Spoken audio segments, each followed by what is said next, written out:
biopsia de la mucosa con un medio líquido que contiene urea y un indicador de pH. Si el paciente tiene el Helicobacter pylori, entonces va a haber actividad ureasa, ¿no? Está produciendo la enzima ureasa. Y el pH del medio se modifica, ¿sí? Se modifica realizando este metabolismo, y obviamente va a haber un cambio de color, como se puede ver acá, ¿sí?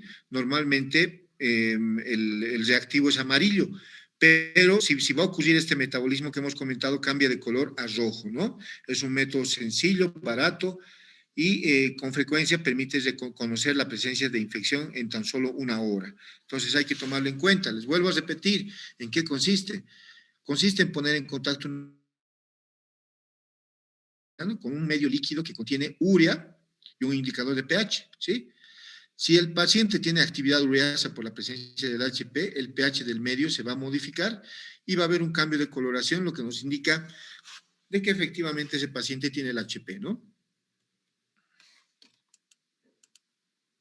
Como se puede ver acá, esto es ureasa negativo y ureasa positivo, hay un cambio de coloración, ¿no? Hablamos de la prueba de cadena de polimerasa. Específicamente, ¿para qué sirve este estudio? El estudio de PCR sirve para esto, mire, detecta la presencia de ADN de Helicobacter pylori directamente de la biopsia gástrica. Entonces, es un muy buen estudio, ¿no? Pero también de otras muestras como heces, saliva o agua, ¿no?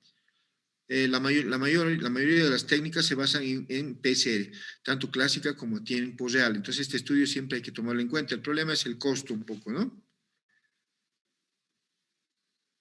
También se puede hacer otro estudio que solamente se realiza en laboratorios especializados, se llama la hibridación in situ.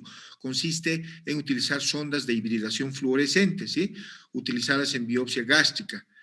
Nos va a permitir determinar la presencia del HP, ¿no?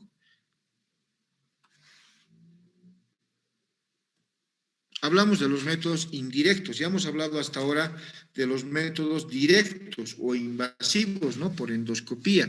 Ya hablamos de los métodos indirectos o no invasivos, ¿no? ¿En qué se basan? Se basan en el estudio y la detección de ciertas características de la bacteria, por ejemplo, la capacidad de hidrolizar la urea, propiedad en la que se basa la prueba del aliento, por ejemplo, ¿no? O de la respuesta del sistema inmunitario, es decir, detección de anticuerpos específicos contra el HP, ¿no?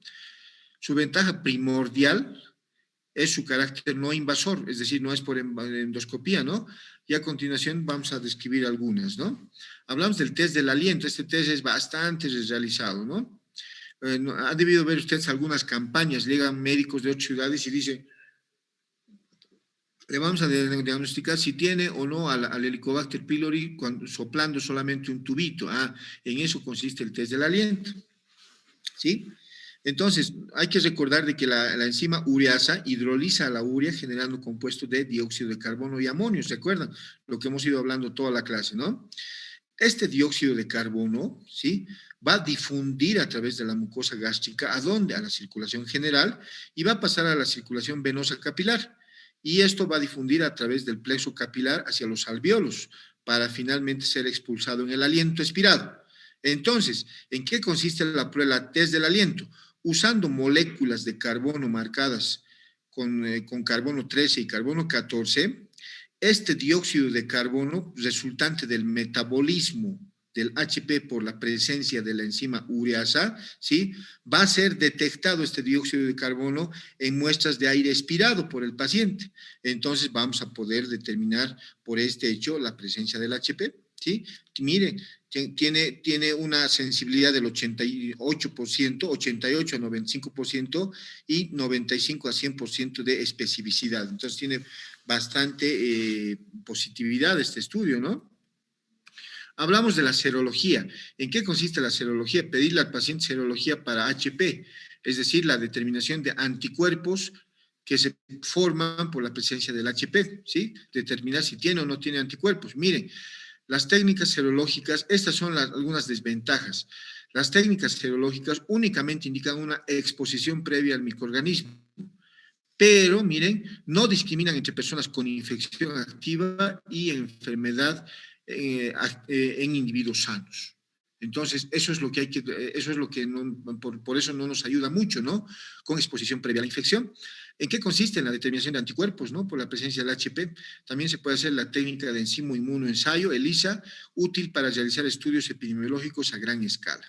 Y tiene estos resultados, miren. Sensibilidad del 85 al 94%, especificidad del 75 al 93%. Hablamos del antígeno de Helicobacter pylori en heces fecales. Esta es una muy buena prueba, ¿sí? La detección del antígeno de HP en heces fecales. Puede considerarse un método fiable para el diagnóstico también de infección en pacientes no tratados. Pero también, ¿para qué sirve la determinación de antígeno de HP en heces fecales? Para determinar la erradicación del HP, ¿sí? Es decir, nosotros luego de hacerle el tratamiento al paciente, ¿sí? Con antibióticos, le hacemos un tratamiento erradicador, obviamente tenemos que ver si hemos erradicado a la bacteria de la mucosa gastroduodenal y para eso le podemos pedir determinación de antígeno de HP en heces fecales. Para eso también nos sirve, para determinar la erradicación, ¿no? Entonces, diversos estudios han demostrado que la técnica monoclonal es más exacta que la policlonal, ¿sí? Para confirmar la erradicación. Aquí está lo que les decía, ¿no? No se recomienda su empleo antes de que haya transcurrido 4 semanas, es decir, para pedir el estudio, para pedir el estudio de antígeno de HP en heces fecales para determinar si hemos erradicado la bacteria, hay que esperar 4 semanas después de haber concluido el tratamiento. Eso es lo que se recomienda para no tener falsos positivos. Tiene una sensibilidad del 95%, especificidad del 94 al 98%, ¿no? ¿Y en qué pacientes buscar HP? En todos estos, miren. Paciente que tiene úlcera gástrica, duodenal, gastritis atrófica, en los pacientes que tienen linfoma gástrico tipo MALT, asociado a tejido linfático, como hemos dicho, en las dispepsias no ulcerosas, post-resección de cáncer gástrico, pacientes o personas cercanas durante la infancia, pacientes con cáncer gástrico, en los pacientes que tienen púrpura trombocitopénica idiopática, anemia fesopriva y otras más. Patologías asociadas a la presencia del HP, gastritis aguda y crónica, dispepsia, úlcera péptica. ¿Qué quiere decir péptica?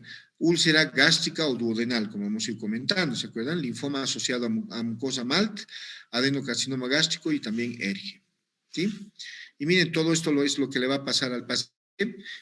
El paciente tiene una infección por HP y en semanas y meses va a desarrollar una gastritis crónica superficial, ¿sí? Y en años el paciente va a desarrollar una enfermedad ulcerosa péptica si no es tratado oportunamente. Esto va a evolucionar a una gastritis crónica superficial que se hace crónica, obviamente. Esto puede provocar una enfermedad linfoproliferativa, es decir, la presencia de tejido linfático a nivel del estómago, que normalmente no debe haber, va a provocar una gastritis crónica atrófica y si el paciente no es tratado, un carcinoma gástrico, ¿no?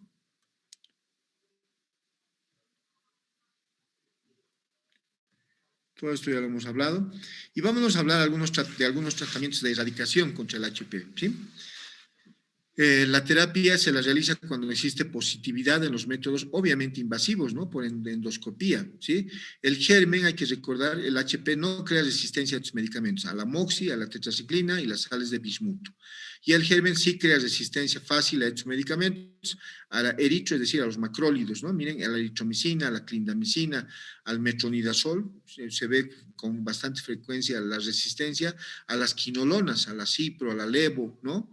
A la acitromicina. Entonces hay que recordar siempre, antes de tomar en cuenta alternativas de tratamiento en el paciente. Y tenemos aquí algunas alternativas de tratamiento un poco antiguas, algunos regímenes de tratamiento, por ejemplo, el Ward-Peterson, ¿sí? ¿En qué utilizaba? Metronidazol 500 miligramos cada 8 horas, ¿sí? Amoxi 750 miligramos cada 8 horas durante 12 días, ¿sí? Es decir, los antibióticos durante 10 a 12 días. Y utiliza el Ward-Peterson, ranitidina 300 miligramos como dosis de inhibición de la secreción ácida gástrica, ¿no? 300 miligramos en las noches durante 6 semanas. Erradicación del 89% del HP. ¿Estamos de acuerdo? Entonces, en su momento fue un buen método para tratar adecuadamente al HP. Lo que hay que tomar en cuenta en los distintos regímenes de tratamiento es de que el tratamiento con antibiótico habitualmente dura 10 a 14 días, ¿sí? 10 a 14 días. Pero el tratamiento con inhibidores de la bomba de protones debe prolongarse 4 semanas o más. ¿Estamos de acuerdo? ¿Sí? El esquema Marshall, metronidazol 500 miligramos cada 8 horas, amoxi 500 miligramos cada 8 horas durante 14 días y un inhibidor de bomba de protones, en este caso omeprazol 40 miligramos por día en ayunas, ¿no? Esquemas de erradicación en los años 90, ranitidina 450 miligramos. ¿Cómo se repartía esta ranitidina? 150 miligramos en ayunas en la mañana y 300 en la noche. Amoxicilina 2 gramos día, metronidazol 500 miligramos 3 veces al día y omeprazol 40 miligramos por día. Tenemos la triple terapia de Thomas Bonnery, metronidazol 500 miligramos 3 veces al día, omepra 40 miligramos por día, amoxicilina 750 miligramos cada 8 horas, por 7 días, tasa de erradicación del 85%. Entonces, como verán, hay muchos esquemas varían con un pequeño detalle, ¿no? Otro esquema, metronidazol 500 miligramos 3 veces al día, omeprazol 40 miligramos por día, la Clarito, en un buen tiempo fue buen esquema, Clarito 500 miligramos cada 12 horas, por 14 días, erradicación del 80 al 90%. Marshall en el 98 utilizaba este esquema, ranitidina 300 miligramos, en la noche, amoxi 2 gramos o 1.5 por día, metronidazol 500 miligramos cada 6 horas por 14 días. Tasa de erradicación 80 al 90%. ¿Y cuando decimos que hay definición de cura del Helicobacter pylori? Hay que tomar estas características. Miren, obviamente ausencia de HP. ¿Qué estudio habitualmente pedimos para ver si hemos erradicado al HP, hemos dicho? ¿Quién me puede decir? ¿Qué estudio hemos comentado que habitualmente pedimos para ver si hemos erradicado al HP?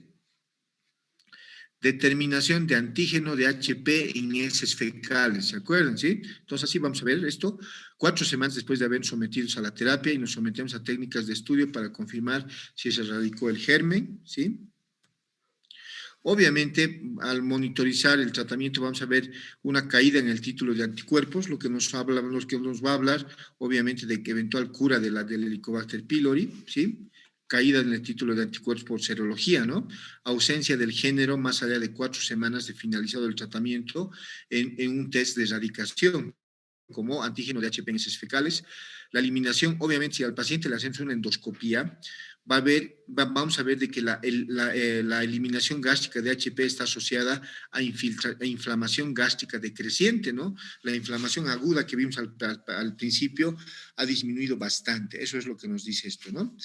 Y al erradicar el HP, también los niveles de la gastrina, ácido clorhídrico y el pepsinógeno vuelven a la normalidad. Todo esto estaba alterado por la presencia del HP, ¿no? También, cuando hagamos un estudio histológico de la mucosa gastroduodenal, vamos a ver que los neutrófilos y los polimorfonucleares en la mucosa del estómago han disminuido bastante. Por inflamación a consecuencia del HP, hay migración de neutrófilos y polimorfonucleares, hemos indicado, ¿se acuerdan? Entonces, va a haber disminución de estos, ¿no?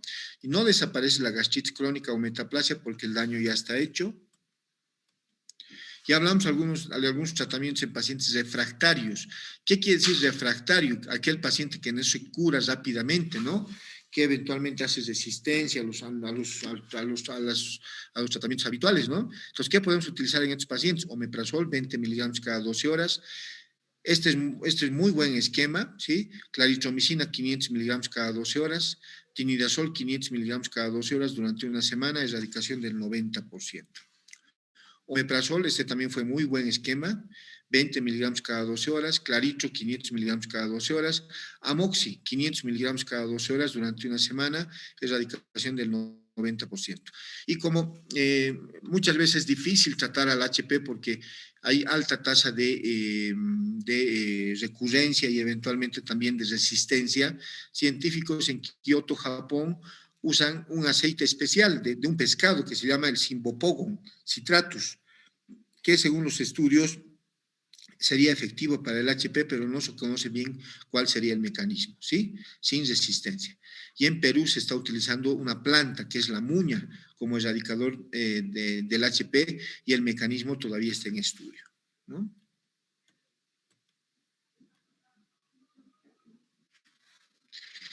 Y el carcinoma gástrico y el linfoma MALT, linfoma de mucosa asociada a tejido linfoide, han sido bastante relacionados con el HP, ¿sí? No olvidar de que el HP, según la OMS, es un carcinógeno tipo 1, ¿no? Por lo que es reconocido carcinógeno. El mecanismo sería todo esto, ¿sí? Generar radicales libres asociados a la infección por HP, lo cual va a provocar bastantes alteraciones, ¿no? Un aumento en la tasa de mutación en las células del huésped. El segundo se llama ruta perigenética, involucra la transformación del fenotipo de las células del huésped por medio de alteraciones celulares. Y miren, acá tenemos distintos esquemas que se pueden utilizar para el HP. Tenemos la terapia triple clásica de 7 a 10 días, tenemos la terapia triple estándar de 7 a 10 días, terapia cuádruple. Como no se han obtenido buenos resultados con la triple terapia, actualmente se está utilizando bastante, por ejemplo, la terapia cuádruple, ¿sí? ¿Sí? Entonces, por ejemplo, hablamos de esta, miren, terapia cuádruple en una sola cápsula durante 10 días. El tratamiento contiene bismutos, biscalcitrato, más metronidazol, más tetraciclina, más inhibidor de bomba de protones 2 veces al día. Eficacia en Estados Unidos del 87%, Europa 93%. Tenemos la terapia secuencial por 10 días, inhibidor 2 veces al día por 10 días, amoxi 1 gramo 2 veces al día, cada 12 horas, primeros 5 días. Clarito 500 miligramos 2 veces al día, más tinidazol 500 miligramos 2 veces al día, ¿no? Entonces, como verán, hay distintas alternativas de tratamiento de cómo se puede manejar al paciente. Habrá que ver la sintomatología que presenta también, ¿no? Hay triple terapia con levofloxacino también, cuando el paciente es resistente, 7 a 10 días, inhibidor de bomba de protones 2 veces al día, amoxi 1 gramo 2 veces al día, ¿sí? Y levofloxacino 500 miligramos 1 a 2 veces al día, o 250 miligramos 2 veces al día, ¿sí?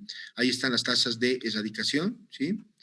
Aquí tenemos algunos esquemas en los pacientes alérgicos a la penicilina. Se utiliza habitualmente el levofloxacino, que es una quinolona, ¿no? 500 miligramos 2 veces al día por 7 días. Claritromicina, 500 miligramos 2 veces al día por 7 días. Inhibidor de la bomba de protones 2 veces al día por 7 días. Y aquí está la eficacia, ¿no?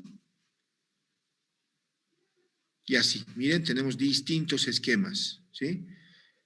Aquí, por ejemplo, tenemos un esquema cuádruple con bismuto clásico, inhibidor de bomba de protones, subcitrato de bismuto con tinidazol, ¿no? Aquí otro esquema, inhibidor de bomba de protones, amoxicilina, levofloxacino y subcitrato de bismuto, y aquí está su posología, ¿no? Y vámonos a hablar de las conclusiones sobre el manejo del HP. El método de diagnóstico más apropiado, ¿sí? para el HP depende del contexto clínico del paciente. ¿Qué síntomas está teniendo el paciente? Obviamente, no olvidar que lo mejor que podemos hacer por el paciente es hacerle un método de diagnóstico directo, invasivo. ¿Por qué? ¿Por qué creen que el método directo e invasivo será mejor que los no invasivos? ¿Quién me puede decir? ¿Alguien se da cuenta?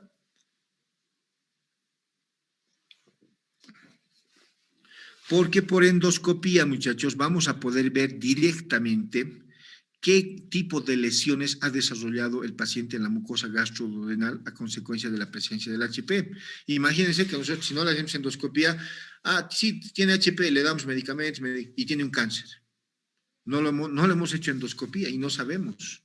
¿Qué les parece? Entonces, obviamente, si comparamos un estudio endoscópico con otra prueba no endoscópica, de todas maneras la endoscopía es mejor, ¿no? Y la endoscopía digestiva es útil, aquí está lo que les decía. ¿Por qué? Porque nos permite establecer el tipo de lesión. ¿Qué tipo de lesión vamos a encontrar por la bacteria en el estómago y en el duodeno? Ayuda a descartar patología neoplásica. Se debe usar antes de otros métodos que solo diagnostican al HP. Eso hay que tomarlo en cuenta. Como seguimiento, una vez que ya le hemos hecho endoscopía al paciente y le hemos hecho tratamiento, obviamente después de 4 semanas, otra endoscopía, no. Como seguimiento se recomienda métodos no invasivos como seguimiento, ¿estamos de acuerdo? Por ejemplo, pruebas recomendadas Prueba recomendada, test de la urea en aire expirado, es decir, el test del aliento, ¿no? Marcada con carbono 13, 14, utilizando el protocolo europeo que recomienda antes del estudio darle al paciente ácido cítrico antes del procedimiento, ¿no? Otra prueba, como hemos comentado, es la determinación de antígeno de HP en heces fecales, ¿no? Utilizando un método de ELISA monoclonal. No se recomienda el uso sistemático, es decir, realizar en todos los pacientes la serología, la determinación de anticuerpos que se forman en el organismo del paciente por la presencia del HP, ¿sí? Para el diagnóstico de infección. Entonces, miren, ¿por qué? Porque cualquier resultado positivo o negativo debe ser de todas maneras confirmado por otro método. Entonces, no se recomienda el uso sistemático de serología, ¿no? El test de la ureasa en tejido biopsiado en 2 sitios diferentes, cuerpo y antro gástrico, deben ser analizados por el test rápido de la ureasa y o examen histológico. Es decir, hay que confirmar mediante estos 2 estudios. Se recomienda comprobar curación, eso nunca hay que olvidarlo, no consiste en darle al paciente inhibidor de la bomba de protones, bloqueante H2, antibióticos y no comprobar si hemos curado al paciente, si hemos erradicado la bacteria, ¿no es cierto? Entonces se recomienda comprobar curación después del tratamiento en todos los casos. Para esto, suspender inhibidor de bomba de protones al menos 4 semanas antes y pedirle, habitualmente lo que pedimos es la determinación de antígeno de HP en heces fecales. ¿Estamos de acuerdo? No se recomienda serología para determinar erradicación y la realización de una endoscopía más biopsia y cultivo recomendado cuando se sospecha de resistencia bacteriana. Eso también hay que tomarlo en cuenta ante falla al tratamiento inicial que le dimos al paciente, ¿sí? A nivel mundial, la respuesta a la triple terapia estándar, sí hemos visto, ¿se acuerdan? La triple terapia estándar es del 80%. La terapia secuencial dejó de estar en vigencia por eficacia mala a regular, ¿sí? Entonces, luego, las terapias cuádruples con 4 medicamentos, como habíamos dicho, con o sin bismuto, han demostrado tener bastante éxito, ¿sí? Y son esquemas de primera línea en la actualidad también, ¿no? Por la resistencia que se ha visto. La triple terapia de segunda línea con levofloxacina ofrece buenos resultados y el problema muchas veces es la resistencia a las quinolonas, es decir, a la levo, ¿no? Y la profilaxis, obviamente, mejorar las condiciones sanitarias de nuestro país, ¿no? Lo que hemos visto, lo que predispone a adquirir el HP, mejorar condiciones sanitarias, socioeconómicas en países en vías de desarrollo. Lo ideal sería trabajar en una vacuna que no existe, ¿no? Obviamente, en vez de estar muchas veces peleando entre bolivianos, deberíamos mejorar la salud de nuestra gente, ¿no? Y para eso trabajar en una vacuna. Se debería también hacer más estudios, nuevas como las nuevas alternativas, el uso de la muña en Perú, ¿sí? Eso también hay que apoyarlo. La detección sistemática del HP se debería hacer. ¿Ustedes han escuchado alguna vez algún programa? Hay un programa en sedes para ver en qué cantidad de bolivianos están afectados por el HP, no hay. Entonces, eso forma parte de la profilaxis, ¿no? Se debería hacer detección sistemática del HP y se debería crear un programa para la detección sistemática del HP. ¿Por qué creen que debería existir este programa? Porque si no erradicamos el HP, podemos tener cáncer de estómago, y hay mucha gente que muere con cáncer de estómago, obviamente por esta falla, ¿no? Y mejorar las políticas de salud.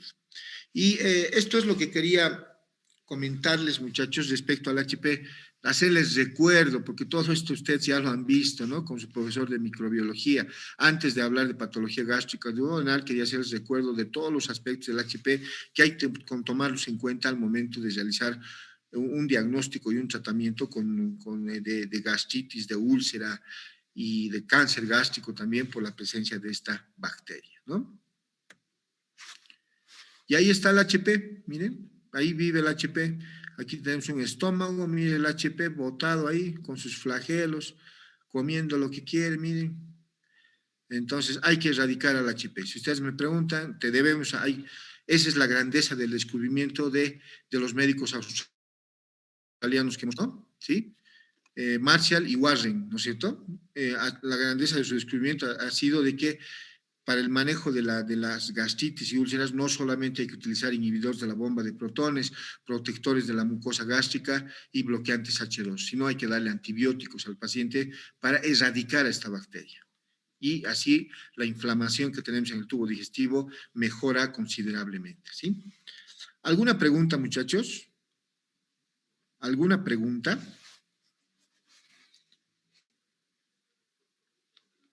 Bueno, si no tienen ninguna pregunta, muchas gracias por su tiempo, les agradezco mucho y nos veríamos con